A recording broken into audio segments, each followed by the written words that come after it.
गरुड़ पुराण के अनुसार मरने से पहले मिलते हैं ये संकेत। हर व्यक्ति को मृत्यु का भय होता है, जबकि भगवत गीता में भगवान श्री कृष्ण ने कहा है कि इस पृथ्वी पर जिस व्यक्ति ने जन्म लिया है उसकी मृत्यु भी निश्चित है। गरुड़ पुराण के अनुसार मृत्यु से पहले व्यक्ति को कुछ संकेत दिखाई देते हैं। हिंदू धर्म में गरुड़ पुराण को बहुत ही महत्वपूर्ण माना जाता है। गरुड़ पुराण में जीवन का सार छिपा हुआ है।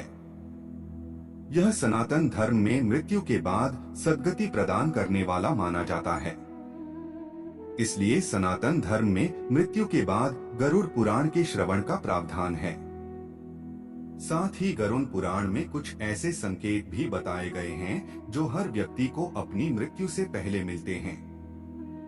नंबर 1, याद आने लगते हैं जीवन भर के कर्म। गरुड़ पुराण के अनुसार जब व्यक्ति की मृत्यु नजदीक होती है तो उसे अपने जीवन में किए गए सभी कर्म याद आने लगते हैं और वह पुरानी बातें करने लगता है। न चाहते हुए भी व्यक्ति अपने जीवन की बुरी यादों को नहीं रोक पाता। ऐसे समय में व्यक्ति अपने परिवारजनों को अपने अच्छे व बुरे कर्मों के बारे में बताता है और उनसे बात करता है। नंबर 2, दिखते हैं यह संकेत। गरुड़ पुराण के अनुसार मृत्यु नजदीक आने पर व्यक्ति को रहस्यमय द्वार दिखाई देने लगता है और अपने परिवार को बताने लगता है कि उसे कोई द्वार दिख रहा है। इसके अलावा कुछ लोगों को अपने आसपास आग की लपटें भी दिखाई देती हैं। नंबर 3, किस चीज का होता है एहसास। गरुड़ पुराण के अनुसार जब व्यक्ति की मृत्यु करीब आने लगती है तो उसे कुछ दिन पहले से ही यमराज के दूत अपने पास आते हुए दिखाई देने लगते हैं। आपने कई लोगों को यह कहते भी सुना होगा, उस व्यक्ति को हमेशा अपने पास किसी नकारात्मक शक्ति के होने का एहसास होता रहता है। नंबर 4, हाथ की रेखाएं में होता है ये बदलाव।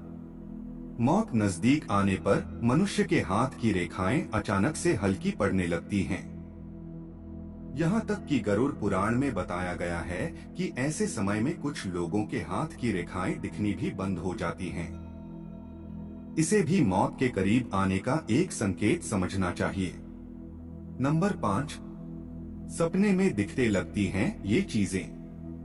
गरुड़ पुराण के मुताबिक मृत्यु से कुछ दिन पहले मनुष्य को सपने में अपने पूर्वज दिखाई देने लगते हैं। अगर किसी व्यक्ति को सपने में दुखी या रोते हुए पूर्वज दिखाई देते हैं तो इसका अर्थ है कि वह मृत्यु के करीब पहुंच रहा है। मरने के बाद क्या होता है, गरुड़ पुराण में बताई गई इन बातों को सुनकर रह जाएंगे हैरान। जैसा कि अब आप जानते हैं कि मृत्यु के बाद 13 दिनों तक आत्मा अपने परिजनों के पास रहती है।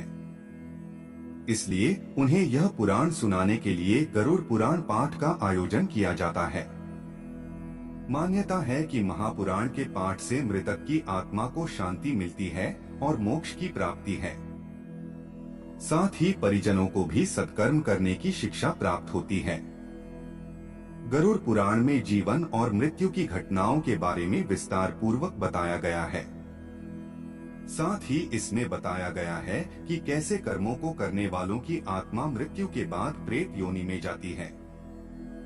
गरुड़ पुराण हिंदू धर्म का ऐसा ग्रंथ है जिसमें मृत्यु और मृत्यु के बाद की घटनाओं के बारे में विस्तार पूर्वक बताया गया है। इसमें भगवान विष्णु पक्षीराज गरुड़ को मृत्यु के बारे में जो कुछ भी बताते हैं उसी का वर्णन मिलता है। गरुड़ पुराण ऐसा ग्रंथ है जिसमें जन्म, मृत्यु, पुनर्जन्म, कर्म, आत्मा, पाप पुण्य, नीति नियम, धर्म और ज्ञान से संबंधित बातें बताई गई है।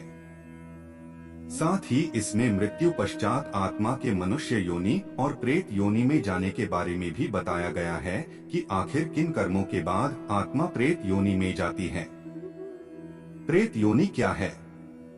गरुड़ पुराण में उल्लेख मिलता है, मृत्यु के बाद आत्मा जब शरीर का त्याग कर देती है तो इसके बाद भी उसमें भूख, प्यास, क्रोध, द्वेष और वासना आदि का भाव रहता है।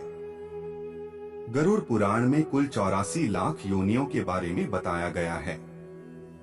इसमें पशु योनि, पक्षी योनि, वृक्ष योनि, कीड़े कौड़े की योनि और मनुष्य योनि आदि होते हैं। मृत्यु के बाद किसी व्यक्ति की आत्मा किस योनि में जाएगी, यह केवल उसके कर्मों पर ही निर्भर होता है। बुरे कर्म करने वालों की आत्मा मृत्यु लोक में ही भटकती रह जाती है। वहीं अगर किसी की मृत्यु दुर्घटना, हत्या या आत्महत्या आदि के कारण होती है, यानी आत्मा अपने शरीर को प्राकृतिक तरीके से नहीं त्यागती है, तो इससे आत्मा प्रेत योनि में चली जाती है। क्या है प्रेत योनि का रहस्य? गरुड़ पुराण के अनुसार मृत्यु के बाद जिस आत्मा को शांति नहीं मिलती या आत्मा प्राकृतिक तरीके से अपने शरीर का त्याग नहीं करती, तो ऐसी स्थिति में वह प्रेत योनि में भटकती रहती है। इसलिए शास्त्रों में मृत्यु के बाद मृतक के पिंडदान और श्राद्ध के बारे में बताया गया है। नियमानुसार पिंडदान और श्राद्ध करने से पितरों की आत्मा को शांति प्रदान होती है। लेकिन कुछ ऐसी भी आत्माएं होती हैं जो अधूरे कर्मों या बुरे कर्मों के कारण शांत नहीं होती और मृत्यु लोक में भटकती रहती है। ऐसी प्रेत आत्माएं अन्य लोगों को किसी न किसी रूप में परेशान करती हैं। इसे हम आम बोलचाल में भूत पिशाच या राक्षस आदि का नाम दे देते हैं।